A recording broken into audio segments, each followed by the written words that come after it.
भावामध्ये आणि रेडी रेकनरच्या भावामध्ये जमीन आसमानचा फरक आहे। रेडी रेकनरचे भाव तुटपुंज आहेत आणि बाजार भाव मात्र गगनाला भिडलेला आहे।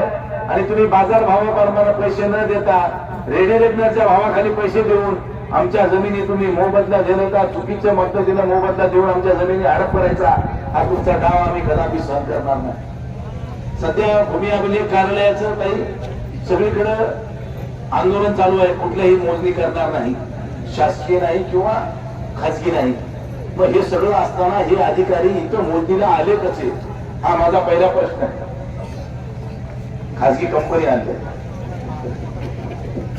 आणि तिला काय माहिती कोणाची कुठे कुठे गेली का, इकडे गेली का, तिकडे गेली काय, म्हणजे ह्याच्या का बापाचं चाललंय का, गेलं तर शेतकऱ्याचं जाईल, ह्याचं काय जाणार आहे।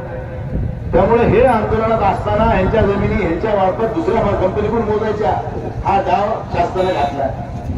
दुसरी महत्वाची गोष्ट, ज्या माता भगिनीला काही बांधवांना त्या ठिकाणी ससपूर जवळ्यामध्ये ज्या पद्धतीनं अमानुष पद्धतीने जी वागणूक देण्यात आलेली आहे, त्यामध्ये ह्या ठिकाणचे दोन अधिकारी महत्वाचे आहेत जे माझ्या समोर आले।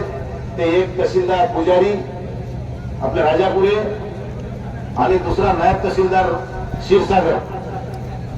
माझं ह्या ठिकाणी राज्याच्या मुख्यमंत्र्याला, महसूल मंत्र्याला एक विनंती असणार आहे की ह्या ठिकाणी ससपूर जवळ्यामध्ये ज्या ज्या अधिकाऱ्यांनी आपल्या पदाचा दुरुपयोग करून सामान्य शेतकऱ्याला त्रास देण्याचं काम केलंय, त्या शेतकऱ्यावर, त्या अधिकाऱ्यावर पहिले निलंबनाची कारवाई झाली पाहिजे, पहिले आमची मुख्य मागणी। ते क्षीरसागरचं म्हणणं आहे की तुमच्या का बापाच्या जमिनी आहे, तर तुझ्या बापाची जमीन आहे का? अरे आमच्या बापाच्या जमिनी आहे म्हणून तर आम्ही भांडायलोत ना।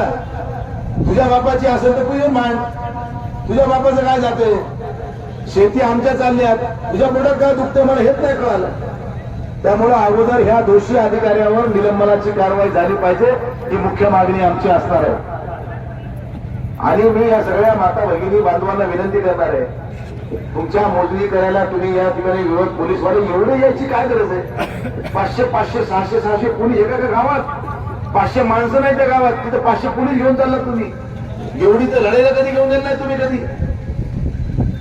आणि इथं शेतकऱ्याला तुम्ही एवढी दमदाटी करत आहे कशासाठी? पोलीस प्रशासनाने मी असं ऐकलं की गावातल्या काही लोकांना सांगितलं की तुम्ही कोण कोण विरोध करणार बघा, जपून करा, गुन्हे दाखल होतील। काय होणार साहेब, साहेब गुन्हे दाखल केले नाही, आम्ही काही आम्ही काही नवीन नाही, गुन्हा दाखल केला म्हणजे आम्ही काही टाकू टाकलं, धाका टाकलाय का? आमचा मटका चालते, क्लब चालते का, वळतो धंदा आहे आमचा। आमचा शेतकरी स्वतःच्या कष्टानं शेती कसतो आणि शेतीतून पिकवलेल्या उत्पन्नावर घर चालवतो। याच्या तुम्ही जरी आज अधिकारी असाल तर तुम्ही सुद्धा एका शेतकऱ्याचे थोडी मुलं आहात, याचा सुद्धा भार या पोलीस प्रशासनातल्या आणि महसूल प्रशासनातल्या अधिकाऱ्यांनी ठेवा।